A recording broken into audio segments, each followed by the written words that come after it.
नमस्कार, मैं हूं वंदना गुप्ता, को फाउंडर ऑफ देवदीदी फाउंडेशन और आज स्व अध्याय क्लब के सेशन में आप सभी का स्वागत है। और हम इस स्व अध्याय क्लब में पहली पुस्तक हमने ली है वाल्मीकि की रामायण। तो वाल्मीकि रामायण में हमने एक कांड तो अभी तक पूरा कर लिया है, वो है बालकांड, और आज से हम अयोध्या कांड कर रहे हैं। और मैं उम्मीद करती हूँ कि आप सभी को हमारा ये क्लब की बुक रीडिंग पसंद आएगी और धीरे धीरे अपने मैथोलॉजी में इंटरेस्ट भी आप लोग लेना शुरू कर देंगे। हम जिस प्रकार से चल रहे हैं, अगर आपका अपनी तरफ से भी कोई व्यू पॉइंट है तो प्लीज आगे रखिए, so that we can improve ourselves. Mythology उठाने का देवदीदी का ये जो मुहिम है वो यही है दैट देवदीदी के इथॉस में है to revive the culture and heritage of India. तो आज हम उसी मुहिम के अंदर वाल्मीकि रामायण पढ़ रहे हैं और आशा करती हूँ। और आज मैं आपको बड़े मजे की बात बताऊं, मैं गई आज मार्केट गई थी, तो आई फाउंड कि जो मैंने कभी पहले ध्यान नहीं दिया या पहले भी आती होंगी, महाभारत की इतनी इतनी सी बच्चों के लिए किताबें हैं, और पूरी रामायण की मतलब हर कांड की इतनी इतनी सी मोटी सी, मतलब नॉट वेरी बिग, मतलब right from 10 years onwards kids can read that. बहुत सिंपल इंग्लिश में उन्होंने लिया, हिंदी भी आती होगी, मैंने ध्यान नहीं दिया क्योंकि books are not available easily these days. आप 4 किताबें पूछने जाओ तो मुश्किल से एक मिलती है। तो हमारा जो बच्चों का सेशन है, हम उसमें भी कोशिश करेंगे हम अपनी मैथोलॉजी में रामायण और महाभारत को इंक्लूड करें। तो अभी मैं आपका ज्यादा वक्त ना लेते हुए सपना जी को आमंत्रित करूंगी, जो हमारे को फाउंडर हैं, जिनकी एक्चुअली में विजन इनका है और पूरा हम सब कर रहे हैं। तो ओवर टू यू सपना जी। तो आज इस अयोध्या कांड, आज अयोध्या कांड ही शुरू कर रहे हैं ना हम। तो अयोध्या कांड की शुरुआत करने से पहले आई लाइक टू इनवाइट सपना जी। नमस्कार, मैं हूँ सपना खंडेलवाल और वंदा दीदी बहुत ग्रेसफुली मुझे इंट्रोड्यूस करा है। मैं 2-3 बातें पहले क्लियर करना चाहती हूँ और करेक्ट करना चाहती हूँ कि ये माइथोलॉजी नहीं है, ये अंग्रेज हमें शब्द दे गए ये बताने के लिए कि आपका सब कुछ मिथ्या है। माइथोलॉजी से ही मिथ वर्ड बना है, इंग्लिश का मिथ। तो वो कहना ये चाहते थे कि ये मिथ है, ये सब झूठ है, ये आपका हिस्ट्री नहीं है। परंतु वंदना दी को म्यूट कर दीजिए। नहीं तुम्हारा तो आ रहा है स्वाध्याय का, म्यूट कर दीजिए पारुल, अपने आप को म्यूट कर दीजिए। हाँ, तो ये माइथोलॉजी वर्ड हमें अंग्रेज दे गए, परंतु ये माइथोलॉजी नहीं है, ये हमारा इतिहास है। तो हमें सबसे पहले अपने आप को यही करेक्ट करना है, हम अपना इतिहास पढ़ रहे हैं। और वो लोग क्यों चाहते थे हम अपने उन्होंने क्यों माइथोलॉजी बताया, क्योंकि वे हमारी जड़ें काटना चाहते थे। वे ये नहीं चाहते थे कि हम इतने एंटीक, इतने पुराने से जुड़े हुए हैं, हम राम के वंशज हैं, वो नहीं चाहते थे। और रामायण में बार बार ये आता है आर्य और अनार्य। तो आर्यन जो रेस, जो उन्होंने आर्यन और द्रविड़न बनाया, उससे हमें वो लोग काटना चाहते थे, इसलिए उन्होंने हमारे सारे इतिहास, रामायण और महाभारत को माइथोलॉजी बता दिया। तो जब हमने ये करेक्शन कर ली और हम ये समझ गए कि ये हमारा इतिहास है, ये हमारी अपनी हिस्ट्री है, हमारे इतिहास देखने का तरीका ये था कि हम इसमें से क्या सीख सकते हैं। अंग्रेजों की पद्धति ये है कि सिर्फ क्रोनोलॉजी एस्टैब्लिश करते हैं, पहले ये हुआ, फिर ये, फिर ये, फिर ये। उससे आप कुछ सीख नहीं पाते, आपके जीवन में कोई बदलाव नहीं आता। यहाँ हमारे जीवन में निरंतर बदलाव आने की क्षमता है। क्यों? क्योंकि हमें ऐसे ऐसे चरित्रों के बारे में, महापुरुषों के बारे में, उनके जीवन के बारे में बताया जाता है, जिनको हम ग्रहण कर सके, जिनके आचरण को हम अपने जीवन में ला सकें, उतार सकें और अपने जीवन की दिशा मोड़ सकें। तो हमें ये पॉसिबिलिटी दी जाती है। जहां पे अब हम हैं रामायण में, वहां पे श्री राम के बारे में पूरा चरित्र है, पूरा उनका वर्णन है, जो आशिमा आपको बताएंगी। जो मेन पॉइंट्स मैं 2-3 ये बताना चाहती हूँ कि इसी के बीच में जिक्र आएगा कि दशरथ बहुत बेचैन हो रहे हैं। राजा दशरथ वो बार बार राम को बुलाते हैं और कहते हैं कि भरत यहाँ पे नहीं है, उसी के बीच में तुम राज्याभिषेक करा लो, क्योंकि मेरा मन चंचल है, भरत का भी मन बदल सकता है, कुछ भी हो सकता है, तुम राज्याभिषेक करा लो। यहाँ पे वाल्मीकि रामायण में ये उन्होंने वर्णन नहीं किया कि क्यों दशरथ इतने बेचैन हो रहे हैं। परंतु अगर हम रामायण पढ़े दूसरे सोर्सेस से, तो बहुत क्लियर हो जाता है कि उन्होंने कैकेयी राज को, कैकेयी के फादर को वचन दिया था कि कैकेयी का ही पुत्र गद्दी पे बैठेगा। दूसरा, उन्होंने 2 वर दे रखे थे कैकेयी स्वयं को, तो वो इतने बेचैन हैं कि वो युवराज पद देना चाहते हैं, अभिषेक करना चाहते हैं, परंतु भरत की अनुपस्थिति में भरत के मामा नाना को नहीं बुलाते और जनक को नहीं बुलाते। तो ये छोटा सा पॉइंट मैं यहाँ पे ब्रिंग आउट करना चाह रही थी। बाकी तो आशिमा आपको लेके जाएंगी, and it is a beautifully narrated कि किस हिसाब से, किस तरीके से राम का चरित्र जो पूरे विश्व में आदर बना, आदर और संस्कृति को मतलब मैं कहना ये चाह रही हूँ कि हमारी राम और रामायण पूरे पृथ्वी, बार बार कहते हैं पृथ्वीपति, क्योंकि सब जगह जा चुकी थी, साउथ अमेरिका में, और कहाँ कहाँ से हम लोगों को विवरण मिल रहे हैं कि हमारे राम इंडोनेशिया, मलेशिया, ये सारे तो हैं ही, साउथ ईस्ट एशिया में ये, परंतु कहाँ कहाँ तक रामायण कहाँ कहाँ तक पहुंची थी। Over to you Ashima. और आशिमा के बारे में एक बात बोलना चाहती हूँ कि आशिमा बहुत ही गहन अध्ययन करती हैं और बहुत ही अच्छे ढंग से प्रस्तुत करती हैं, तो आप अब हमें वो लेके चलेंगी अयोध्या कांड की जर्नी में। Over to you Ashima.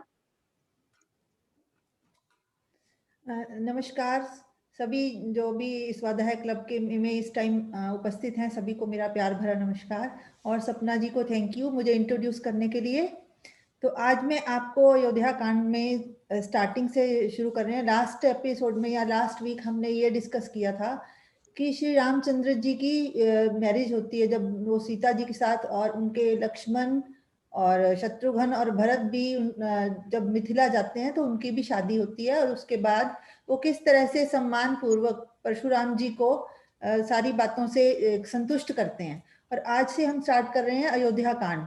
तो इसमें सबसे पहले हम अयोध्या कांड में देखते हैं कि भरत और शत्रुघ्न जो हैं वो अपने मामा युधाजीत सिंह के साथ वो अपने नाना के यहाँ चले जाते हैं, और वहां पर जो उनके मामा है उनको अपने पुत्रों की तरह प्यार करते हैं, और इस तरह वो अपने दिन बहुत खुशी खुशी बिता रहे होते हैं वहां पर। लेकिन वहां पर भी उन्हें अपने पिता की बहुत याद आती है, और पिता भी उनको बहुत याद कर रहे होते हैं कि भरत और शत्रुघ्न, भरत को कहते हैं संयम, मतलब उनमें बहुत ज्यादा था, और शत्रुघ्न के बारे में कहते हैं कि शत्रुघ्न शत्रुओं का नाश करने वाले थे। तो ये दोनों भाई अपने नाना के यहाँ गए हुए थे, और इधर जो श्री राम जी और लक्ष्मण जी दशरथ जी के साथ थे। श्री रामचंद्र जी को और लक्ष्मण जी को और चारों भाइयों को राजा दशरथ बहुत प्यार करते थे, लेकिन फिर भी उनको जो श्री राम जी हैं उनके साथ उनका विशेष एक स्नेह था। तो वो उनके साथ जो क्यों था, क्योंकि वो उनको एक तो अपनी वृद्धावस्था के आसपास चारों बच्चों प्राप्त हुए थे, और उसके अलावा जो राम जी थे एक साक्षात विष्णु का रूप थे, जो कि एक देवताओं का उद्देश्य पूरा करने के लिए, मतलब जो महाप्रकांड पंडित रावण थे, जो वेदों के ज्ञाता और श्री शंकर जी के बहुत बड़े भक्त थे, लेकिन उनका एक नेगेटिव पॉइंट ये था कि वो सबको बहुत परेशान करते थे, अत्याचारी थे। तो उनको मारने के लिए देवताओं ने उन्हें पृथ्वीलोक में भेजा था। और इसके अलावा जो राम जी थे बहुत रूपवान थे, पराक्रमी थे, सत्यवादी थे, अपने पिता के समान दयालु भी थे, अपने बड़ों का सम्मान करते थे बहुत, और मृदभाषी, शांत चित्त, कभी भी अपना जो उनको कोई कठोर शब्द भी कहता था तो वो उसके उत्तर में कुछ कठोर शब्द नहीं कहते थे। इसके अलावा वो प्रजा के बहुत प्रिय थे, प्रजा के हित की बात करते रहते थे हमेशा कि प्रजा को किस तरह से वो सुखी कर सके, उनकी लोक हित का कार्य कैसे कर सके। इसी प्रकार वो अस्त्र शस्त्र विद्या में भी बहुत निपुण थे। अपने गुरुओं से उन्होंने अच्छी शिक्षा प्राप्त की थी, हर विद्वान पंडित से उन्होंने सारी शिक्षाएं प्राप्त करी। इसके अलावा वो वृद्धों प्रजा शरणागत की रक्षा करते थे, और इसके अलावा जो संगीत में भी के प्रेमी थे, वाद्य यंत्र में भी उनको शास्त्रार्थ या सब कुछ उसको पूरी तरह उनमें उनकी पूरी ज्ञान उन्होंने प्राप्त किया था। तो इस तरह वो प्रतिभाशाली धर्म के ज्ञाता थे। ये सारे गुणों के कारण भी जो श्री राम जी हैं दशरथ के बहुत प्रिय थे। तो इस तरह जो है अब धीरे धीरे जब उन्होंने देखा कि राम जी उत्तम गुणों से युक्त हैं और प्रजा के बहुत प्रिय हैं, तो उन्होंने सोचा कि अब मेरी वृद्धावस्था आ गई, अब क्यों ना मैं अपने पुत्र श्री राम को राज्याभिषेक कर दूं, उनको वो राज्य के ऊपर बिठा दूं। तो इस मंशा से उन्होंने अपने सारे मंत्रीगणों को, अपने सब जो उनके ऋषि थे, ऋषिगण थे, गणमान्य व्यक्ति थे, उन्होंने सबको अपने दरबार में बुलाया और उनसे पूछा कि जो हमारे जो राम जी हैं वो बल पराक्रम में यम और इंद्र के समान हैं, बुद्धि में बृहस्पति के समान है और धैर्य में पर्वत के समान है। तो इस हमें क्यों ना मैं अब अपने पुत्र श्री राम का राज्याभिषेक कर दूं। तो उन्होंने सबसे सलाह ली और मंत्री जो थे, मंत्री बहुत खुश हुए। मंत्रियों ने कहा कि हाँ कि राजा जी ये बात बिल्कुल ठीक है, हमें अब जो है चैत्र की जो पुण्य नक्षत्र हैं, ये एक अच्छा मुहूर्त निकल रहा है और इसमें हमें श्री राम जी का राज्याभिषेक करने की सोचनी चाहिए। तो इस तरह राजा भी बहुत खुश हुए और सारे मंत्रीगण भी बहुत खुश हुए। तो राजा कहते हैं, राजा जो दशरथ हैं वो इस प्रकार अपने उसमें दरबार में बैठे थे जैसे कि सभी देवताओं के बीच में इंद्र की शोभा होती है, उसी तरह वो शोभित हो रहे थे अपने सिंहासन पे बैठे हुए। तो उनकी सब मंत्रियों की बात सुनकर वो बहुत खुश हुए। तो उन्होंने कहा कि देखो मेरे पूर्वजों ने भी मैंने अपने पूर्वजों को फॉलो किया है, जो जो उन्होंने प्रजा के हित के लिए कार्य किया है, मैंने वो सभी कार्य करने की कोशिश की है। अपनी प्रजा को मैंने अपने पुत्रों के समान पाला है। इसी तरह यदि सब कुछ ठीक है तो नरेशों ने भी, जो जितने नरेश वहां आए थे, सभी ने राजा का अभिनंदन किया। सबने उनको कहा कि ये ठीक है। तो फिर भी जो है राजा ये चाह रहे थे कि उनके मुंह से मैं राम जी की पूरी बातें सुनूं कि उनमें क्या क्या विशेषताएं हैं। तो फिर भी उन्होंने एक क्वेश्चन पूछा कि आप सभी राजा, सभी मंत्रीगण और सभी ब्रह्म ऋषि वगैरह क्यों चाहते हैं कि श्री राम जी राजा बने। तो उन्होंने कहा कि देखो जो श्री राम जी हैं वो कल्याणकारी हैं सबसे पहले, और देवता तुल्य हैं वो सभी। इसी तरह वो दिव्य गुणों से सुशोभित हैं और आनंद को देने वाले और सत्य का पालन करने वाले व्यक्ति हैं और धर्मज्ञ हैं, कोमल स्वभाव वाले हैं, किसी का भी बुरा नहीं सोचते और किसी को भी कठोर वाणी में उत्तर नहीं देते। सभी बूढ़े और ब्राह्मणों के उपासक भी हैं और अस्त्र शस्त्र में भी वो बहुत निपुण हैं। इस तरह वो शत्रुओं अजय हैं, जो भी जहां भी जाते हैं शत्रुओं पर विजय प्राप्त करते हैं। और उन्होंने लोकहित के लिए राक्षसों का वध भी अपनी तरुणावस्था में कर दिया। ये हमें जब विश्वामित्र जी उनको लेके गए तो हम सबको पता है कि वो राक्षसों का उन्होंने वध किया। इसी तरह वो उनकी बड़ी बड़ी विष्णु जी की भांति उनकी विशाल आंखें, लंबी भुजाएं, क्षत्रिय धर्म का पालन करने वाले हैं। इसी तरह वो कहते हैं कि वो सर्वगुण संपन्न, त्रिलोकी की रक्षा करते हैं वो।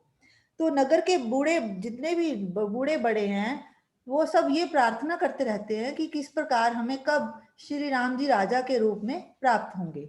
तो इसलिए ये उत्तम प्रस्ताव है, हमें श्री राम जी को राज्याभिषेक के लिए एक समय निश्चित कर देना चाहिए।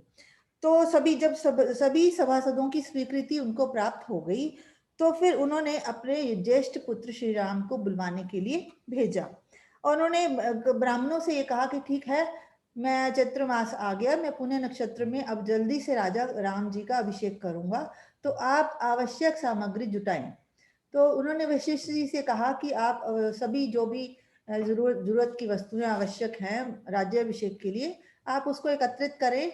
और उन्होंने वशिष्ठ जी ने, जो कि उनके राजगुरु थे, उन्होंने अपने सेवकों से कहा कि ये ठीक है, आप ये सारी चीजें एकत्रित करो। तो उन्होंने इसके लिए उन्होंने स्वर्ण, रत्न, घी, पूजन सामग्री, शहद जो और ध्वज, छत्र, सब कुछ उन्होंने अरेंज करना शुरू कर दिया। तो इस सारे नगर को बहुत अच्छे से फूलों से सजाया गया। भोजन और सभी जितने भी उन्होंने भोजन की व्यवस्था की, क्योंकि राज्याभिषेक के लिए उन्होंने दूर दूर से सभी राजाओं को आमंत्रित किया। उनके और ब्राह्मणों के लिए उन्होंने दक्षिणा का भी अरेंजमेंट किया, निमंत्रण आसन का भी उन्होंने अरेंजमेंट किया और सारे नगर में छिड़काव कराया सुगंधित वस्तुओं से। नगर में सभी नगर वासियों ने अपने अपने घरों के ऊपर पताकाएं लहरानी शुरू की। तो कहने का मतलब है कि जो सभी जो प्रजाजन थे बहुत उत्साहित थे कि कब किस प्रकार हमें राम जी का राज्याभिषेक देखने को मिलेगा। तो इस तरह सैनिक भी बड़े उत्साहित थे। उन्होंने भी अच्छे स्वच्छ कपड़े, श्वेत कपड़े पहनकर अपने आप को तैयारी करनी शुरू कर दी। तो जब सारे कार्य पूर्ण हो गए तो श्री राम जी को सुमंत्र को बुलाने के लिए दशरथ जी ने भेजा।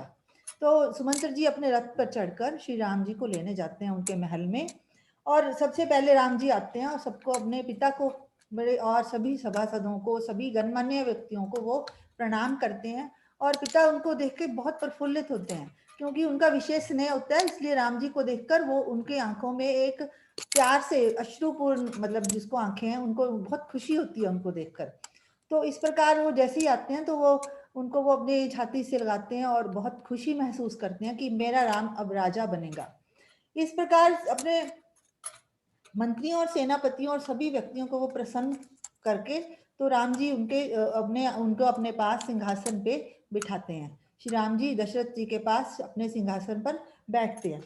तो और जो राम जी के मित्र होते हैं, जो भी, वो कहते हैं कि हमें पहले माता को समाचार देना चाहिए। तो वो कुछ मित्र उनके लक्ष्मण जी के साथ वो माता कौशल्या को ये बताने जाते हैं कि देखिए अब राम जी का राज्य अभिषेक होने वाला है। तो माता भी बहुत खुशी होती है, तो माता बहुत खुश होने से, और माता कहती हैं कि ठीक है, बहुत बहुत प्रसन्न होती हैं, और वो अपने आराध्य देव की पूजा करना शुरू कर देती हैं, क्योंकि उनके आराध्य देव होते हैं विष्णु जी। तो इस प्रकार जो है, जो जैसे ही राम जी दरबार में आते हैं तो दशरथ जी कहते हैं, देखो मैं 60 वर्ष की आयु में अब बूढ़ा हो चुका हूँ, मैंने 100 से अधिक यज्ञ भी कर लिए हैं, मेरा ब्रह्म ऋण भी खत्म हो गया, मेरा पितृ ऋण भी मैं चुका चुका हूँ। तो इसलिए अब मेरा सिर्फ एक ही कर्तव्य बचा है, वो कर्तव्य है युवराज पद पे श्री राम जी को बिठाना। तो क्योंकि उनको लगता है कि शायद मेरा मन ना कहीं बदल जाए, जैसे सपना जी ने बताया कि उन्होंने कई को ये प्रण किया हुआ था कि उसका पुत्र ही जो है राजगद्दी पे बैठेगा, लेकिन एक धर्म के अनुसार वो चाहते थे कि राम ही राजा बने, तो उनमें सारे राजा बनने के गुण थे। तो इस प्रकार उन्होंने कहा कि ठीक है, राम जी को कहा कि ठीक है, अब कल तुम्हारा राज्याभिषेक होगा, तुम सीता के साथ आज कुछ दीक्षा लो और दीक्षा लेकर व्रत और उपवास का पालन करो, और इसके बाद उसके सुबह कुशासन पर सोना है आपको रात को, और नारायण जी की पूजा भी करनी है। तो इस प्रकार कल जो है, कल के राज्याभिषेक के लिए आप तैयार हो जाओ। तो फिर वो राम जी जो है सीता जी के पास चले जाते हैं। जब सीता जी के पास राम जी जाते हैं तो देखते हैं कि सीता अपने महल में नहीं है। तो फिर थोड़ी देर बाद उन्हें पता चलता है कि कौशल्या माता के पास सीता जी हैं, वहां पर लक्ष्मण और माता सुमित्रा भी उनके पास आई हुई हैं। तो क्योंकि माता को पहले ही ये संदेश मिल चुका था कि राम का राज्याभिषेक होना है, तो जैसे ही राम जी आए तो उन्होंने अपनी माताओं को प्रणाम किया, तो माताएं बहुत प्रसन्न हुई। माता ने कहा कि ठीक है, आज मेरा जो जीवन का लक्ष्य पूरा हो गया, कल आप राजा बनोगे। तो वो बहुत खुश होती हैं और उनको कुछ आशीर्वाद भी देती हैं। तो अगले दिन के लिए जो अब नेक्स्ट डे जो है, फिर राम और लक्ष्मण जो हैं, राम सीता जी अपने अपने महल में चले जाते हैं, राम और सीता जी अपने महल में जाते हैं और लक्ष्मण जी अपने महल में चले जाते हैं, और वहां जाकर वो नेक्स्ट जो भी उनको आदेश दिए गए हैं उसका पालन करते हैं। फिर अगले 5वें सर्ग में ये बताया गया कि वशिष्ठ जी आते हैं और उस टाइम दीक्षा देने के लिए, क्योंकि उनको ये निर्देश दिए गए थे कि राम जी और सीता जी को कुछ दीक्षा लेनी है। तो वशिष्ठ जी उनको उसी समय महल में दीक्षा देने के लिए आते हैं, उनको सारे मंत्र उच्चारण के साथ उनको दीक्षा देते हैं और उनको कुछ निर्देश देते हैं कि आपको किस प्रकार नारायण की पूजा करनी है और किस प्रकार आपने व्रत और उपवास रखना है और किस प्रकार आपने कुशासन पे सोना है।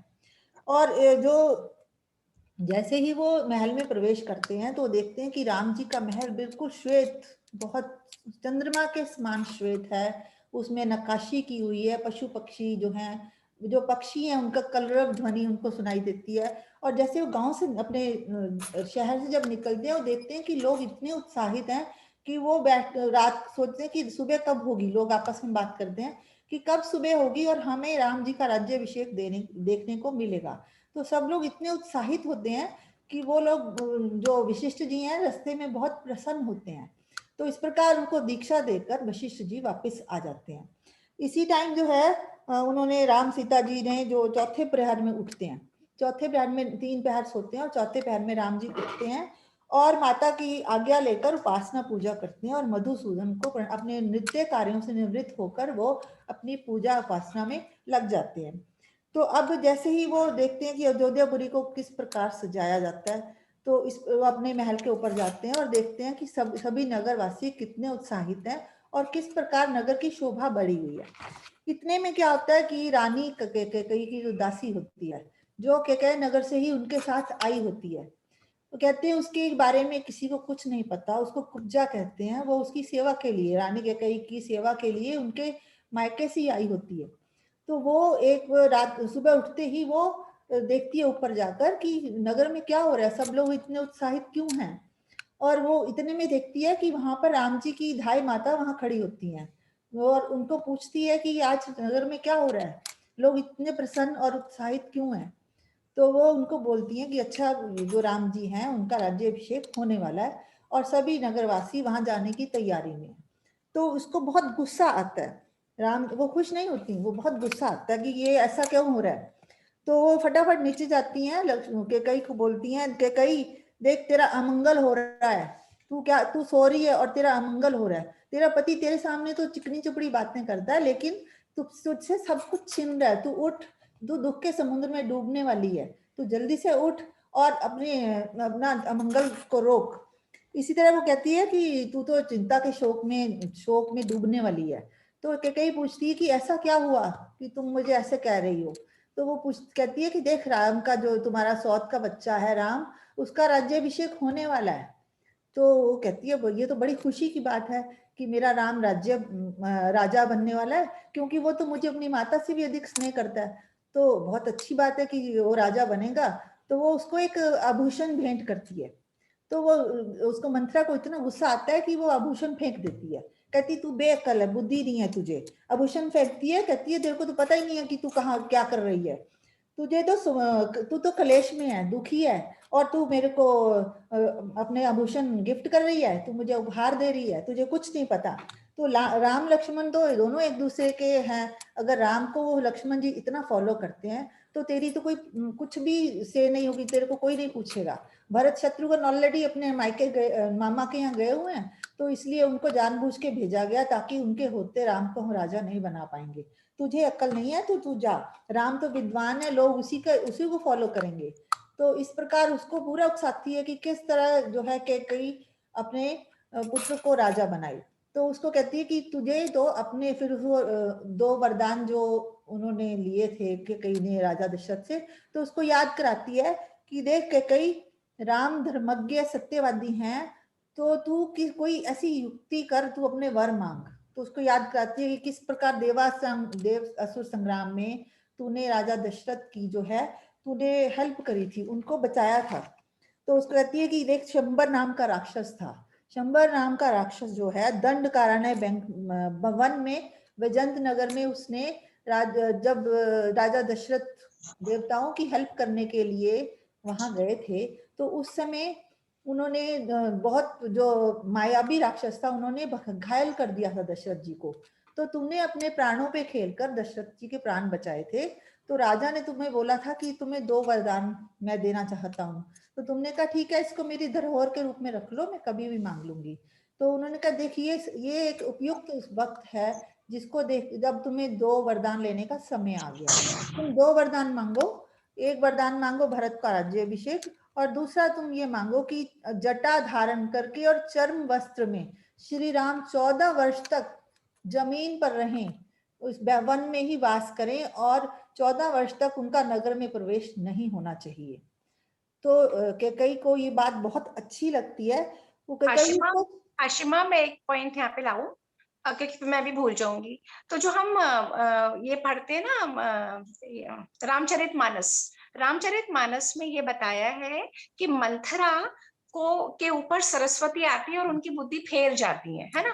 पर यहाँ पे उन्होंने ये नहीं बताया, यहाँ पे उन्होंने क्लियरली बोला है कि मंथरा इतनी खराब है, इतनी इविल है, मतलब वो सिर्फ कैकेयी के भला चाहती है और कुछ नहीं चाहती, और इसीलिए वो ये सारा षड्यंत्र रचती है। पर वहां पे बहुत क्लियरली बताते हैं कि देवताओं ने कुचाली करी और सरस्वती को भेजा और मंथरा की बुद्धि बदल दी।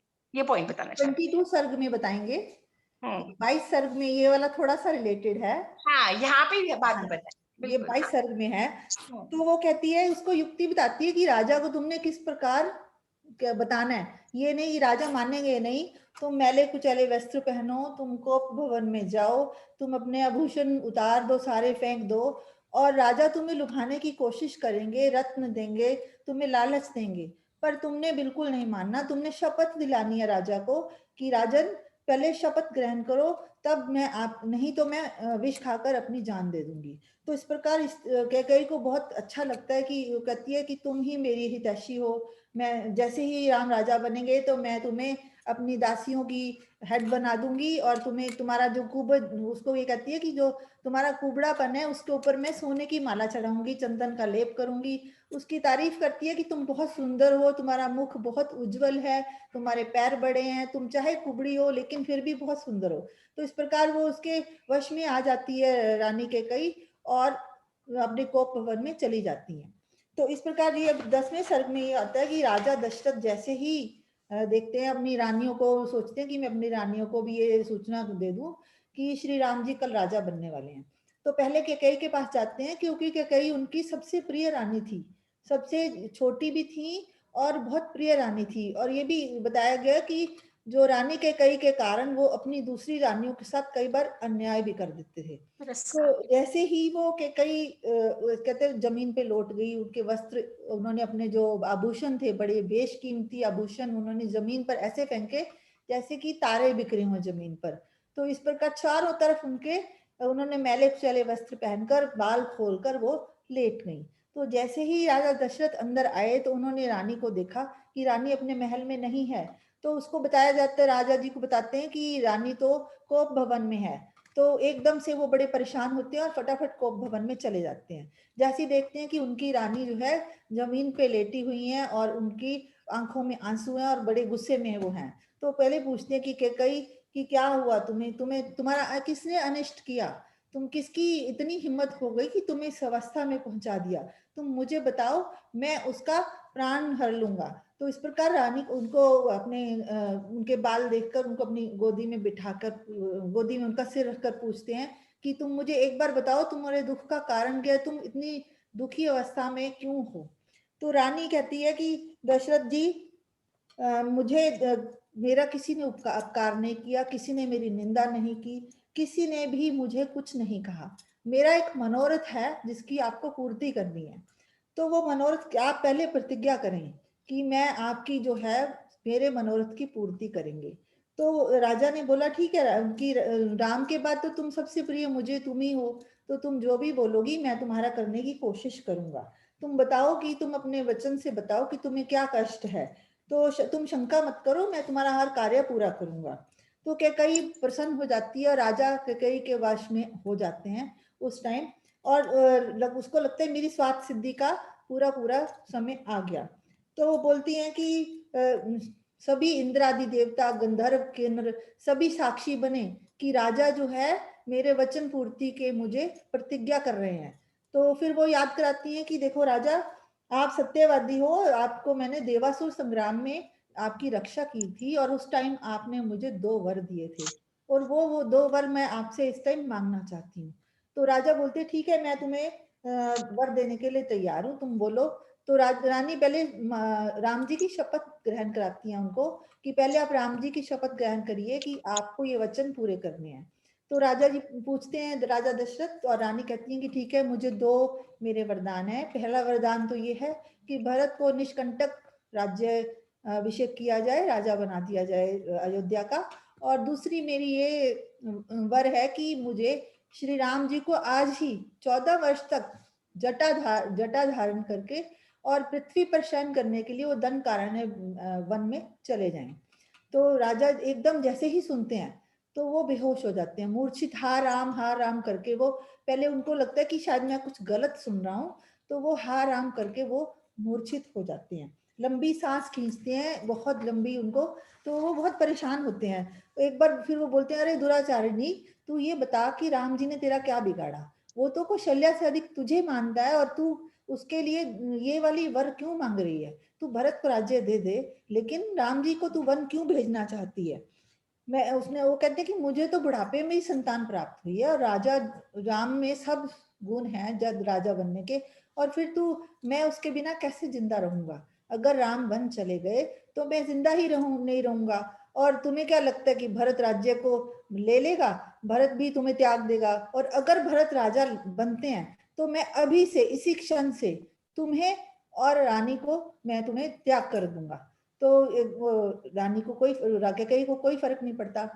तो वो कहती है नहीं, मेरा तो ये आपने आपने मेरे से प्रॉमिस किया है, तो आपको तो ये बात माननी पड़ेगी, नहीं तो आप झूठा, आपकी प्रतिज्ञा आप जो है आप अपनी बात पूरी नहीं कर पाओगे, आपको लोग झूठा कहेंगे। आशिमा, एक बात और इसी पॉइंट पे, तो मैंने किसी और कथावाचक से सुना था कि वो क्यों मांगती है ये वर, वो क्लियर नहीं करती। वो कहते हैं कि चलो भरत को दे दिया, पर राम को क्यों तुम 14 साल भेजना चाहती हो? तो उनका ये वो आंसर ये था कि राम इतने ज्यादा पॉपुलर थे प्रजा में, तो प्रजा वहां का सारा विद्रोह कर देती।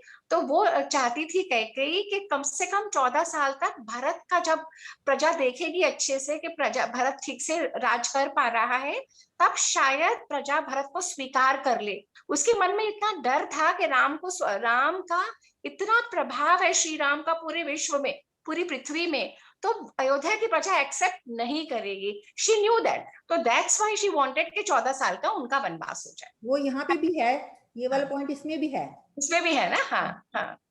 तो इस प्रकार जो है कैकेयी को राजा दशरथ कहते हैं कि देख, मैं तेरे पैर पड़ता हूँ, तू प्रसन्न हो जा, मान जा, भरत को राजा बनाने से, तू भरत को राजा बना दे, लेकिन राम जी को वनवास मत दे। लेकिन जो है कैकेयी के ऊपर कोई असर नहीं होता और राजा जो है बिल्कुल अचेत होकर जमीन पर पड़े रहते हैं। तो उस प्रकार जो है उसको कहती है कि जो शत्रु पर उनको राम जी के सारे गुण बताते हैं, लेकिन कैकेयी पर कोई असर नहीं होता। तो इस प्रकार वो कहती है कि नहीं, देखो राजा जो है शैव थे, उन्होंने भी अपने प्रतिज्ञा पूरी करने के लिए कबूतर और बाज की लड़ाई में अपना मांस दिया। इसी प्रकार राजा अर्तक ने क्या किया, ब्राह्मण को अपनी आंखें दी दान में अपनी प्रतिज्ञा पूरी करने के लिए। और समुद्र ने भी देखो अपना तट कभी नहीं लांगा। तो आप मेरी अपनी प्रतिज्ञा से किस प्रकार मुकर सकते हो? आपको अपनी प्रतिज्ञा पूरी करनी ही होगी। तो उसके बाद जो है राम जो है आते हैं, इतने में सुबह होती है। सुबह होते ही जो सुमंत्र हैं राजा को जगाने के लिए उनके महल में आते हैं। तो सुमंत्र देखते हैं कि राजा जी के पास पहुंचते हैं कि राजा जागो, अब आपका अधूरा कार्य पूरे करने का समय आ गया। तो सुमंत्र जैसे ही देखते हैं कि राजा तो पृथ्वी पर बहुत अचेत होकर लेटे हैं और उनकी आंखों में आंसू हैं, वो बहुत दुखी लग रहे हैं, व्यथित हैं। तो वो पूछते हैं कि महारानी, राजा को क्या हुआ, राजा की ऐसी स्थिति कैसे हो गई? तो कैकेयी कहती हैं कि नहीं, राम जी की राज्याभिषेक होना है, तो वो इस खुशी में वो सो नहीं पाए। तो इस प्रकार जो है, इसलिए वो बहुत दुखी, उनकी आंखों में नींद आ रही है और वो बहुत उदास लग रहे हैं। और कुछ नहीं, आप जाओ और राम जी को बुला कर लाओ। तो सुमंत्र जी कहते नहीं, मैं राजा की आज्ञा के बिना राम जी को बुलाने नहीं जा सकता। तो वो महाराज से पूछते हैं कि महाराज, क्या मैं राम जी को बुलाने जाऊं? तो वो राजा दशरथ कहते हैं हाँ ठीक है, आप जाओ और राम जी को यहाँ लेकर आओ। तो सुमंत्र रथ पर चढ़ते हैं। रास्ते में फिर वही उत्साहित जनता को देखते हैं, सारी प्रजा बड़ी उत्साहित होती है। लेकिन वो पहुंच जाते हैं, देखते हैं राम जी के महल में कि राम और सीता तैयार हो रहे होते हैं और माता कौशल्या भी बहुत प्रसन्न होती हैं। तो वो उनको जाकर कहते हैं कि राजा दशरथ ने आपको बहुत याद किया। तो राम जी को एक बार आशंका होती है कि इस प्रकार पिता ने मुझे सुबह सुबह क्यों याद किया, लेकिन वो बिना कुछ सोचे वो सुमंत्र जी के साथ रथ में बैठकर राजा दशरथ के पास आ जाते हैं। तो राजा दशरथ को जब वो देखते हैं तो उनको एक बार बहुत ही आश्चर्य होता है कि राजा दशरथ जो है इस कल तो इतने प्रसन्न थे, तो आज ऐसी क्या बात हो गई कि राजा अचेत पड़े हुए हैं और जमीन पर, और माता कैकेयी बड़े गुस्से में और दिखाई दे रही हैं। तो राजा दशरथ को देखते हैं और पूछते हैं कि माता, इनको क्या हुआ?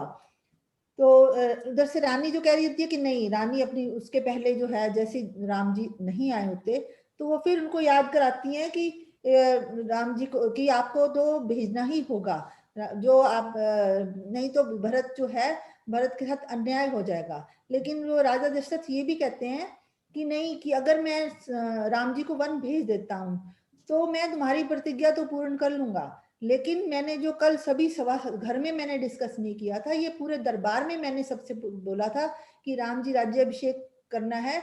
तो इस प्रकार अगर मैं राम को राजा नहीं बनाऊंगा तो मैं वहां पर मिथ्या हो जाऊंगा। और अगर मैं राम जी के वन जाने के बाद अगर मेरी मृत्यु हो जाती है, तो मैं अपने पूर्वजों को किस प्रकार बोलूंगा कि मैं सत्यवादी हूँ, क्योंकि मैंने तो प्रण कर लिया था कि मैं सबके साथ कि मैं राम का राज्याभिषेक करूंगा। और अब मैं अगर भरत को राजा बना देता हूँ तो वो लोग मुझे मिथ्या मानेंगे और मेरे नरक में मेरी जिंदगी होगी और मैं अपने पूर्वजों को मुंह दिखाने के लायक नहीं होऊंगा। लेकिन कैकेयी जो है उसको कोई फर्क नहीं पड़ता, लेकिन कैकेयी कहती है कि मेरे वचन पूरे होने चाहिए। जैसे ही राम जी आते हैं तो उन्होंने फिर वही अपने देखते हैं कि अब माता से पूछते हैं कि माता आप मेरे पिता की स्थिति के बारे में आप ही मुझे बताइए। तो माता बताती हैं कि मैंने कुछ नहीं है, मैंने अपने 2 वर मांगे हैं और जो राजा हैं वो वर देना नहीं चाहते, वो उनको वर देने में बहुत कठिनाई हो रही है। वो बार बार अपने पिता से पूछते हैं कि आप मुझे बताइए, लेकिन कैकेयी कहती है कि अच्छा ठीक है, ये नहीं बोलेंगे तो मैं बताती हूँ कि इस टाइम इनकी क्या कंडीशन है।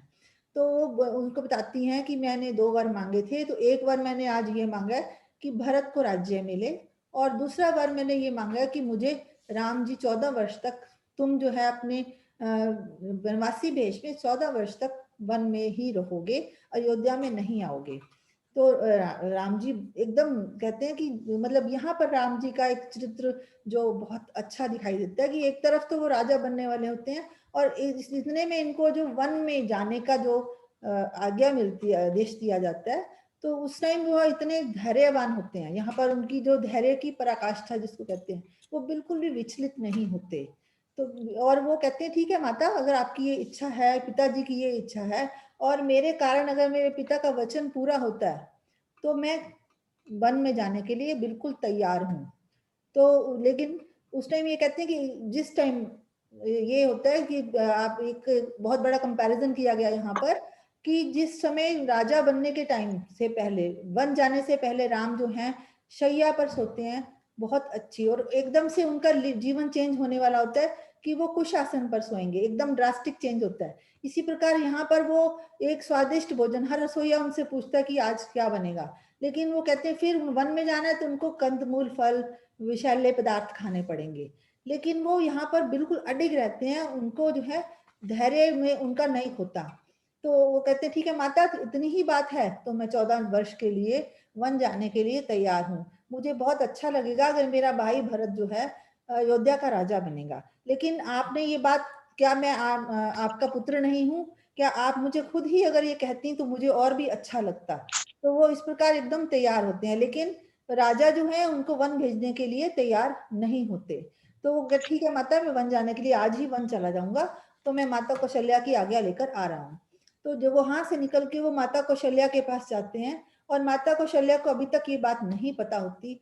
जैसे ही वो राम जी को देखती हैं तो वो सोचती है कि शायद वो राज्याभिषेक के लिए अब मेरे पास आए हैं, तो वो बहुत खुश होती हैं। लेकिन राम जी कहते हैं नहीं माता, आपको नहीं पता, मैं अब राजा नहीं बनूंगा, मुझे आज ही 14 वर्ष के लिए वनवास जाना है। तो माता कौशल्या की जो है एकदम से स्थिति गंभीर हो जाती है, तो माता बहुत उनको बहुत कष्ट होता है, बहुत दुखी होती हैं। वो कहती हैं कि देखो मैंने तुम्हारे लिए कितने कष्ट सहे हैं, इतने कष्ट से मैंने तुम्हें पाया, फिर पाला, और अब जो है मैंने यही सोचा था कि मेरा राम जब राजा बनेगा तो मुझे जो पुराने कष्ट भी भूल जाएंगे और मैं सुखपूर्वक तुम्हारे राज्य को होता हुआ देखूंगी। लेकिन जैसी वो सुनती हैं तो बोलती हैं नहीं, मैं तुम्हें वन में नहीं जाने दूंगी। लेकिन राम जी माता को कहते हैं नहीं माता, आप मेरे को माता पिता की आज्ञा पूरी करने के लिए या पिता का प्रण पूरा करने के लिए मुझे वन में जाना ही होगा। तो इसी तरह अपने, और लक्ष्मण जी भी उनके साथ होते हैं, तो लक्ष्मण जी भी बहुत ही गुस्से में होते हैं, लेकिन वो कुछ नहीं बोलते। लक्ष्मण जी उनके साथ ही वहां पर कैकेयी के भवन में गए होते हैं, और उनके साथ साथ ही वहां से माता सुमित्रा और माता सुमित्रा के पास भी जाते हैं। तो जैसे ही सबको पता चलता है कि राम जी ने वनवास जाना है, तो दोनों माताओं को बहुत ही दुख होता है, और माता उनको हर प्रकार से रोकने की कोशिश करती हैं, लेकिन राम जी अडिग होते हैं। ऐसे लगता है कि जैसे वो बड़े ही उत्सुक हैं वन जाने के लिए। तो वो वन जाने के लिए उनको किसी तरह कन्विंस करते हैं। तो माता कहती है ठीक है बेटा, कि जब आपने ये सुन ही लिया, आपने सोच लिया कि आपने पिता की आज्ञा का पालन करना है, तो आप वन जाओगे। तो इस प्रकार उनका भी मन बनता है। लेकिन जो लक्ष्मण होते हैं, लक्ष्मण राम जी के बहुत ही भगत होते हैं, दोनों एक दूसरे के बिना कुछ भी एक भी दिन नहीं जीते। तो लक्ष्मण कहते हैं कि नहीं, उनको लगता है कि नहीं राम आप भैया आप वन नहीं जाएंगे। अगर ऐसा है, माता राजा दशरथ बूढ़े हो गए हैं, उन्होंने अपनी स्त्री के वश में होकर आपको ये आज्ञा दी है, तो इसलिए मैं आपके साथ हूँ। आप मुझे बताओ, मैं राजा को कैद कर लूंगा, मैं राजा को मार डालूंगा, लेकिन आपको वन में नहीं जाने दूंगा। तो यहाँ पर जो है जो लक्ष्मण जी को राम जी समझाते हैं कि नहीं, कुछ भी जो है वो अपने आप नहीं होता। जो माता ने कहा है वो देव इच्छा के अधीन है। उन्होंने कुछ नहीं कहा, देवताओं की या जो हमारे कर्मों की इच्छा है, ये है कि मैं राजा नहीं बनूं। तुम ठीक, मुझे पता है कि तुम मेरे साथ हो, तुम मेरी आज्ञा का पालन करोगे, तुम मेरी रक्षा करोगे, मेरा राज्य भी तुम्हारे लिए ही है, जो तुम चाहोगे मैं वही करूंगा। लेकिन कहते कर्मों का जो फल है वो सिर्फ देव, जो भी हम अच्छे बुरे कर्म करते हैं या जो भी हमारी स्थिति एकदम से बदलती है, तो वो देव इच्छा के कारण होती है। इसलिए देव कर्म मानकर हमें इसको एक्सेप्ट करना है। तो इसलिए मैं पिता की आज्ञा का पालन अवश्य करूंगा। हमारे पिता जो है हमारे गुरु भी हैं, हमारे राजा भी हैं, तो हमें उनको अपशब्द नहीं बोलने चाहिए। तो यहाँ पर उनको बहुत समझाते हैं लक्ष्मण को कि कोई भी काम हमारी जिंदगी में हमारी दैव इच्छा के बिना नहीं होता। दुख सुख धर्म कर्म जो भी है वो दैव इच्छा से। तो इसलिए जो मेरा राज्य जो मुझे मिलना था और मुझे जो वनवास मिला है, उसमें भी देवताओं की या हमारे भाग्य की इच्छा है। इसलिए हमें यहाँ पर पिता की आज्ञा का पालन करना है और मैं वन गमन के लिए तैयार हूँ। तो यहाँ पर ये हमारा 22 सर्ग खत्म हो जाता है। बहुत अच्छा आशिमा, बहुत बढ़िया तुमने बताया। तो वंदना दी, आर यू देयर? या वेरी मच। अच्छा, तो एक बार जरा सा मेरे को आप पिन अप कर दोगे? तो हाँ। आशिमा ने बहुत अच्छे से रिकैप करा है एंड मेन पॉइंट्स आप लोगों को देने की कोशिश करी है। बाकी तो आप लोग देखिए, इस ग्रुप का नाम ही स्वाध्याय क्लब है। जब तक आप खुद स्वाध्याय नहीं करेंगे तब तक समझ में नहीं आएगा, क्योंकि इतना सारा, जैसे वंदना दी पहले ही कह रही थी कि शॉर्ट करके स्टोरी लाइन में बताने की कोशिश करने से बहुत सारी चीजें रह जाती हैं जो बहुत जरूरी हैं, परंतु इंटरेस्ट भी तभी आता है जब शॉर्ट करके स्टोरी रूप में बताया जाता है। तो बेसिकली क्योंकि मैंने रामचरितमानस का भी बहुत गहरे से अध्ययन किया है और वाल्मीकि रामायण को मैं भी पहली बार ही पढ़ रही हूँ, तो डिफरेंस ये है कि जो रामचरितमानस बहुत एक्सेप्टेड टेक्स्ट है, हम लोग सब रामायण उसी को समझते थे, और वाल्मीकि रामायण बिल्कुल अलग एक ग्रंथ है। तो यहाँ पे जो कौशल्या का वर्णन है, कौशल्या बार बार कहती है कि मैं बहुत तिरस्कृत रही हूँ। कैकेयी, दशरथ ने कैकेयी को हमेशा फेवर करा और मैं हमेशा तिरस्कृत रही, और सुमित्रा भी। और अब ऐसी बारी आई थी कि जब मेरा पुत्र राज्याभिषेक होता, परंतु वो भी मुझसे छिन गया, तो ये कैकेयी अब हम मुझसे और सुमित्रा से और दुर्व्यवहार करेगी। तो ये वाला पॉइंट वाल्मीकि काफी उजागर करते हैं। मतलब जब वो हिस्ट्री को प्रेजेंट कर रहे हैं, वो सारी अच्छी अच्छी बातें ही नहीं बता रहे, वो जो एक मनुष्य का चित्रण कर रहे हैं, चाहे वो दशरथ का बता रहे हो कि दशरथ इतने कामासक्त हो जाते हैं, he is so much filled with desire for Kaikeyi, कि कैकेयी के वो बालों को छूते हैं, कैकेयी के वस्त्र, कैकेयी जब को भवन में ले जाती है उसके वस्त्र को ठीक करते हैं, उसको हर तरीके से मनाने की कोशिश करते हैं, सब करने की कोशिश करते हैं। तो ये दिखाया है वाल्मीकि ने कि किस तरीके से एक पुरुष जब काम उस पर हावी हो जाता है, जब डिजायर फॉर द पार्टनर हावी हो जाती है, तो वो कुछ भी करने को तैयार हो जाता है। कहाँ वो इतना बड़ा राजा है दशरथ, कहाँ वो कहता है अधर्म की बात कि तुझे किसी ने हर्ट करा है मैं उसे मरवा दूंगा, तुझे किसी ने भी कुछ करा हो तो ये अधर्म की बातें भी वो राजा विवश हो जाता है करने के लिए, जब काम उस पर हावी हो जाता है। सिमिलरली कौशल्या का बताया है कि कौशल्या कैसे अपने सौत जो कैकेयी की ट्रीटमेंट से हर्ट होती है और बार बार कहती है कि राम, मैंने इतना सब कुछ सहा है, इस पॉइंट पे आके फिर भी मेरा पुत्र बन नहीं रहा। और ये दिखाया है कि लक्ष्मण, क्योंकि रामचरितमानस में तुलसीदास की में लक्ष्मण का रोल बहुत कम है और लक्ष्मण को की ज्यादा बोलते हुए उनके डायलॉग्स नहीं है। यहाँ वाल्मीकि रामायण में लक्ष्मण को जो कैरेक्टराइज किया है वो बहुत क्लियरली बताया है कि लक्ष्मण कहते हैं अपने भाई को, इंस्टिगेट करते हैं कि तुम्हें बिल्कुल वन जाने की जरूरत नहीं है, तुम और हम मिलके इस राजा को ओवरथ्रो कर देंगे, यानी कू कर देंगे। आजकल की भाषा में जो कहते हैं ना कि गवर्नमेंट को ओवरथ्रो करके नई गवर्नमेंट ले आएंगे, हम अपने पिता को हटा देंगे। वो बुढ़ा गए हैं, सठिया गए हैं, किसी पत्नी के प्रेम में आ गए हैं और बिल्कुल बिना सोचे ये सब चीजें कर रहे हैं। मैं ना तुम्हें जाने दूंगा ना खुद जाऊंगा। तो लक्ष्मण के जो ये पॉइंट्स हैं, मतलब अगर आप देखो तो ये इतिहास बिल्कुल जो हमारे घरों में होती है कहानियां, जो नेचुरल बोलचाल की भाषा में जो हमारे घरों में हमारे आसपास वातावरण में चीजें हो रही होती है उसको प्रेजेंट करा है। तो जो हिस्ट्री, ये अंग्रेज हमें बताते थे कि हिस्ट्री की तरह क्रोनोलॉजिकल ऑर्डर एस्टैब्लिश करके कि फला आया फिर वो गया फिर वो गया फिर वो गया, पर उसमें लर्निंग कुछ नहीं रही, उसमें आपका जीवन बदला नहीं, आपने किसी से कुछ सीखने की चेष्टा की नहीं, क्योंकि कोई वैल्यू इम्पार्ट ही नहीं की गई। और हमारे इतिहास बताने के तरीके में चाहे क्रोनोलॉजिकली एस्टैब्लिश ना हो वो पर्टिकुलर पॉइंट, परंतु लर्निंग के ऊपर कि हम अपनी वैल्यूज कैसे ले सकें, हम अपनी लाइफ में कैसे चेंज ला सकें और हम कैसा आचरण करें जिससे कि ना कि हमारा ही जीवन बल्कि हमारे आसपास वालों का जीवन बदले। तो that was the way history was being presented here and there, और इसको उन लोगों ने माइथोलॉजी बता दिया। और अब बहुत सारे हिस्टोरियंस और साइंटिस्ट इसकी क्रोनोलॉजी को एस्टैब्लिश कर रहे हैं। इसमें जैसे नक्षत्रों का विवरण है ना, जैसे आपने इसमें आया था कि पुष्य नक्षत्र पे मैं तुम्हारा राज्य अभिषेक करूंगा, और फिर उन्होंने जब राम को बुलाया और उन्होंने कहा कि कल पुष्य नक्षत्र होगा, आज पुनर्वसु नक्षत्र है।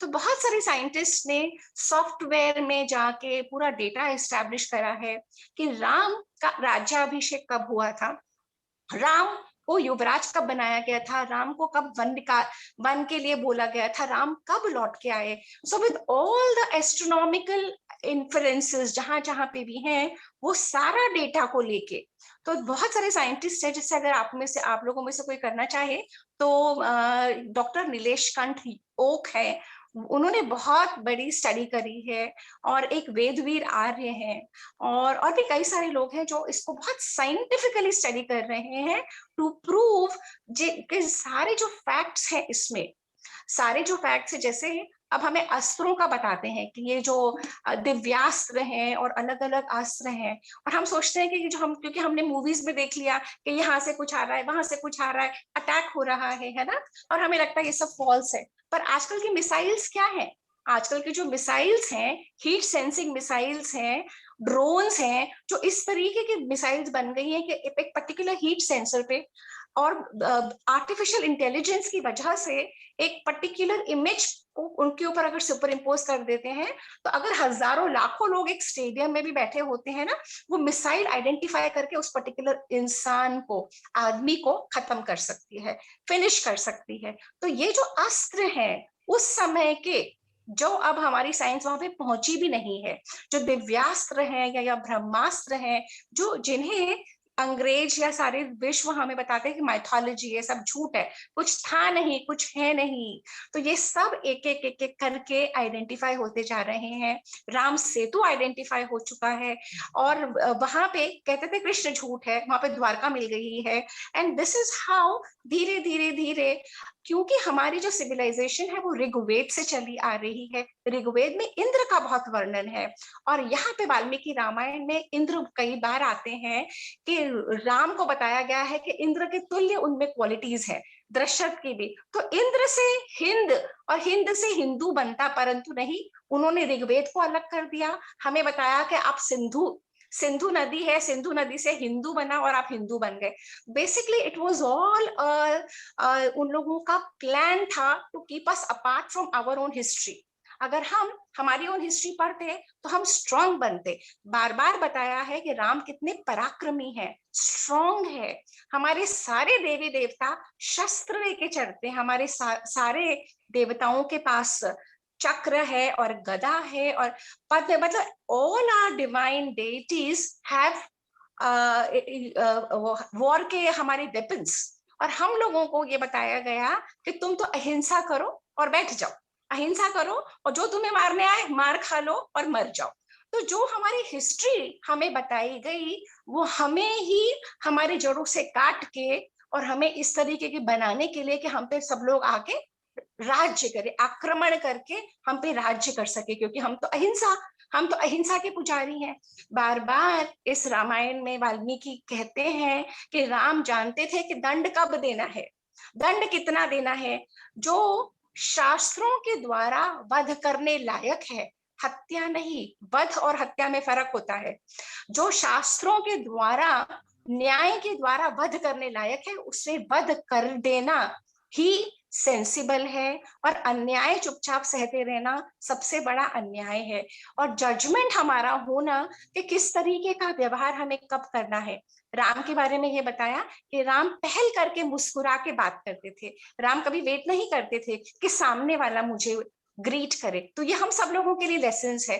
जब हम एक दूसरे को मिलते हैं, हम आगे बढ़े, हम एक दूसरे से बात करें, हम पहल करें। हम ये ना सोचें कि फला ने तो मुझे हेलो नहीं करी, मैं क्यों करूं। तो राम के कैरेक्टर से बार बार हमें ये सारी जो क्वालिटीज राम की बताई हैं, वो क्वालिटीज को अगर हम पढ़ेंगे, गुनेंगे, मनन करेंगे और अपने जीवन में उतारेंगे, जितना उतारते चले जाएंगे हमारा जीवन बदलता चला जाएगा। तो बेसिकली श्रेष्ठ आचरण, राम का व्यवहार, फिर राम के साथ लक्ष्मण कैसा व्यवहार करते हैं, भाई भाई का प्रेम कैसा होता है, फादर और बच्चों की रिलेशनशिप कैसी है। एक फादर के लिए चारों बेटे समान हैं, परंतु एक जो ज्यादा गुणवान है, हर तरीके से गुणवान है, कैसे वो अपने फादर का प्रिय बन जाता है।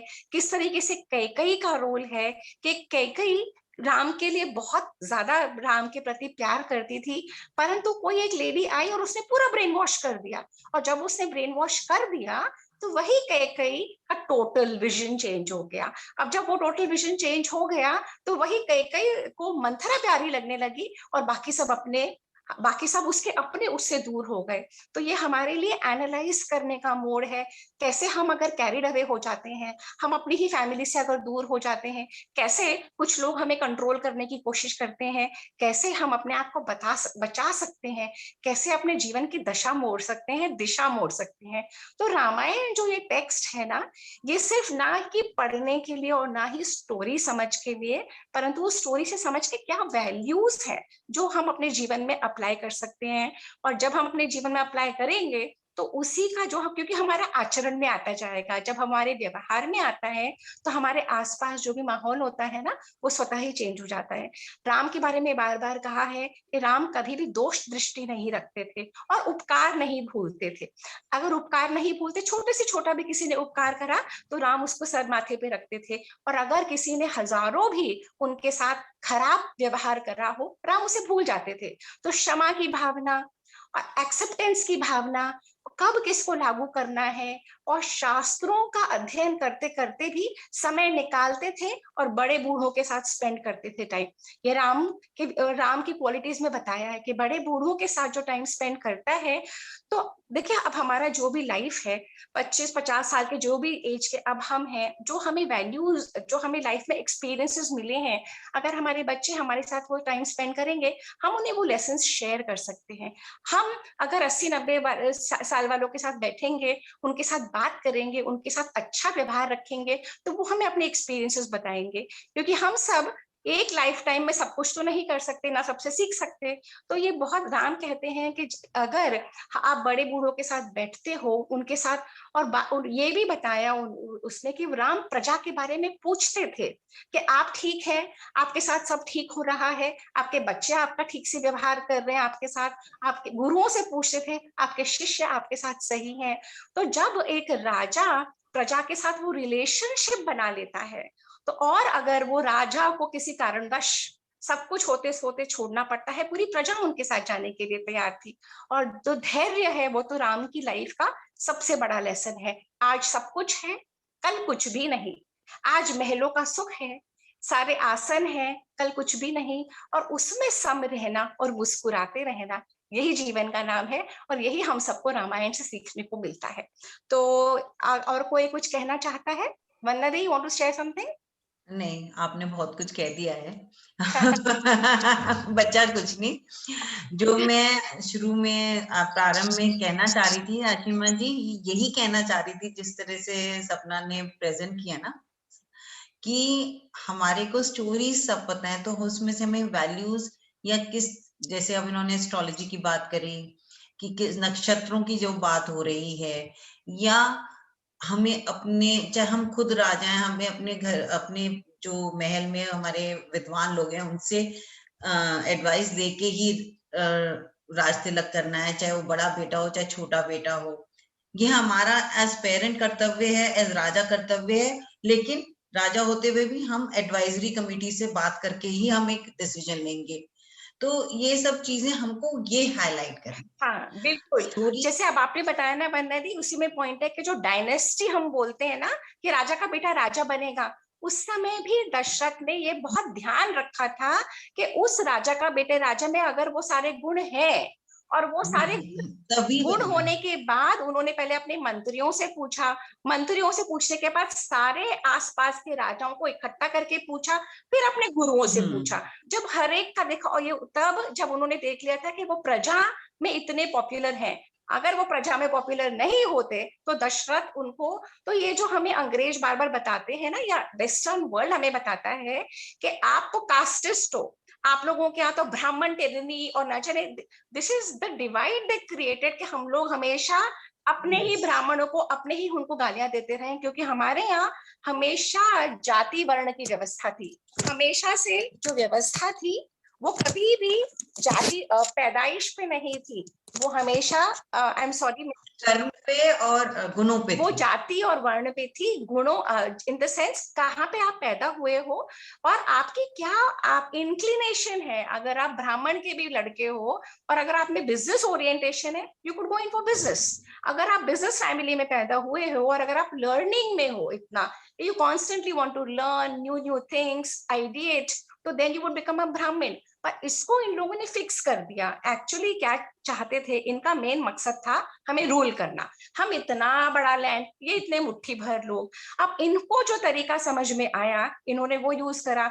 उसमें सबसे बड़ा था डिवाइड एंड रूल। तो इन्होंने, और उसके अलावा हमारे लिटरेचर पे इन्होंने बहुत काम करा, हमारे पुराणों को, हमारे ग्रंथों को, हमारे इतिहास को उन्होंने जा जाके पहले तो हमारे रूट्स तोड़े, उसके बाद उन्होंने अपने स्कॉलर्स बिठाए जो हमारे स्कॉलर्स के साथ मिलकर इन्होंने बहुत सारी शक्तियां, क्योंकि पुराण जब तक हम नहीं पढ़ेंगे तब तक हमें अपनी क्रोनोलॉजी, हमें हिस्ट्री नहीं समझ में आती। और पुराणों को इन्होंने बहुत, जैसे कहते हैं ना कि जल में उन्होंने गंदगी घोल दी पूरी। तो this is what they have done, and unfortunately हम लोगों ने अपने शास्त्रों को नहीं पढ़ा। So I am really thankful to you वन्नदी कि मैं तो खैर अध्ययन कर ही रही थी, पर अगर उसमें और लोग जुड़ जाते हैं तो तब ये मुहिम बढ़ता है। मैं एक अकेली पढ़ के अपने ग्रुप में, मतलब बाकी तो बहुत लोग कर रहे हैं, पर अपने ग्रुप में अगर मैं एक अकेली कर करके इसको प्रेजेंट करती जाऊं, धीरे धीरे इंटरेस्ट सबका वेन होने लग जाता है। अलग अलग जब हम करते हैं, जब कभी इसे आशिमा ने बहुत सुंदर ढंग से बताया, आशिमा ने जो ओवरव्यू दिया था वो बहुत जरूरी है। हाँ। एक जब चाहिए ओवरव्यू देने के लिए, उसके बाद पूरी सिनॉप्सिस देने के लिए फिर बाकी और जो लोग होते हैं जो ये पढ़ रहे हैं, जैसे मैंने कहा या आपने कहा या कोई और आके कहेगा, तो हमारा तरीका यही रहेगा, सिनॉप्सिस तो सिनॉप्सिस की तरह ही चलेगी। जिसको एक को देनी है ना, वो पूरी तरीके से देगा, इस सर्च से इस सर्च से इतना हुआ। फिर हम लोगों को जो समझ में आता है, जो मेन पॉइंट्स है, मोटा मोटी पॉइंट्स है, वो आप दो, मैं दो, पारुल दे, जो लोग रेगुलरली जुड़ रहे हैं। और ये हम सिनॉप्सिस कब दे पाते हैं, जब हमने खुद अध्ययन करा होगा, है ना। आशिमा की तो बिल्कुल पक्की रीडिंग है। हाँ, हाँ। And Ashima is doing a fabulous job because word to word करके डिस्टिल करके फिर भी 100 पेजेस का करके आशिमा ने 30 मिनट्स के अंदर करा है। फैबुलस, बिकॉज इतना सारा मटेरियल था, कहाँ खत्म करना है, कहाँ लाना है, कौन सा पॉइंट लाना है, बहुत ब्रिलियंटली करा आशिमा ने। अब अपन डिसाइड कर लेते हैं नेक्स्ट कहाँ से करना है और कहाँ तक करना है, मतलब कहाँ तक करना है और कौन करेगा। तो पेज अब हम आ रहे हैं, आशिमा आप हो ना? हाँ जी। हाँ तो अपन पेज 299 एक्चुअली अब अपन आ गए ना। हाँ से कहाँ तक हो गए, कहाँ तक करना है बताओ। कम करने हैं तो 50 पेजेस करने हैं ना वंदना जी कह रही हैं। मेरे समझ में, because Vandana ji 100 too much हो रहा है, what do you say? Anyway it's 80 okay. Pages थे, 80, मुझे लगा था 320 पेजेस हैं, तो 80 के 4 बार में खत्म होता है ये। अच्छा चलो फिर 80 करते हैं अपन, ठीक है। तो 80 तक कहाँ आ रहा है फिर आशिमा? 380 है ना? 380 तक आएगा। हाँ, तो 380 पे कौन सा सर्ग खत्म हो रहा है वो अपन देख लेते हैं। 380 पे से, हाँ 375 पे 150, 51, 52 सर्ग खत्म करके वो पेज आ जाता है 382।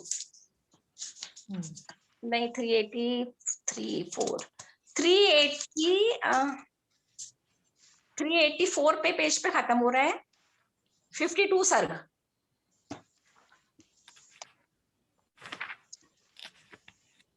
380 नहीं, हाँ 384 तक आ रहा है, 384 तक आ रहा है ना?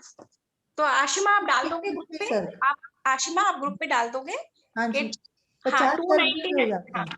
हाँ 299 पेज, त्रयोविंश सर्ग मतलब 23 से लेके और अपन कर रहे हैं 35 तक, 34 तक, नहीं 52, सॉरी 52 तक। तक। ये बात है ना, इंग्लिश मीडियम 52 के, भाभी 52 इंग्लिश मीडियम के पढ़े लिखे प्रॉब्लम आती है। इसमें लिखा भी है 52वां। हाँ हाँ 52 सर्ग तक। अच्छा एक बात और, जैसे मैं पढ़ रही हूँ, मैं आप लोगों के साथ शेयर करती हूँ कि पहले मैं हिंदी का पढ़ लेती हूँ, फिर मैं संस्कृत का श्लोक का भी उच्चारण कर रही हूँ, क्योंकि मैं चाहती हूँ कि मुझे संस्कृत भी आए। इन केस आप मुझसे कोई करना चाहे तो मैं आप लोगों को मीटर बता दूंगी। एक पर्टिकुलर मीटर से जब आप चैंट करके पढ़ते हो ना उस श्लोक को, मंत्र को, तो वो हमें पता लग जाता है, वो फिट इन बैठता है, वो अष्ट वो उसमें आ जाता है, अनुष्टुप छंद में। अगर आप में से कोई चाहेगा तो मैं थोड़ी सी चैंटिंग करके बता दूंगी, ठीक है? 384 पेज तक है क्या? 384 पेज तक, ठीक है। ठीक है। तो आशिमा आप डाल देना। And Ashima brilliant job, you did a very good job. और नेक्स्ट टाइम कौन लीड करेगा, क्योंकि मुझे और कोई दिख नहीं रहा तुम्हारे अलावा। Vandana di, you want to lead next time? I can do. Ashima ji आप करना चाहते हो तो आप कर लो। नहीं कोई बात नहीं, आप करिए, मैं उसके बाद वाला देख लूंगी। ठीक है, perfect. So Vandana di you are leading. तो आशिमा आप ग्रुप में डाल देना कि इस पेज नंबर से और इस सर्ग से इस पेज नंबर तक, इस सर्ग तक, और वंदना दी लीड कर रही है। और प्लीज आप लोग भी सब पढ़िए, ठीक है? तो मैं वाइंड अप कर सकते हैं अभी? हाँ हाँ हाँ। तो आप कर लो, मैं यू डू इट। अच्छा ठीक है।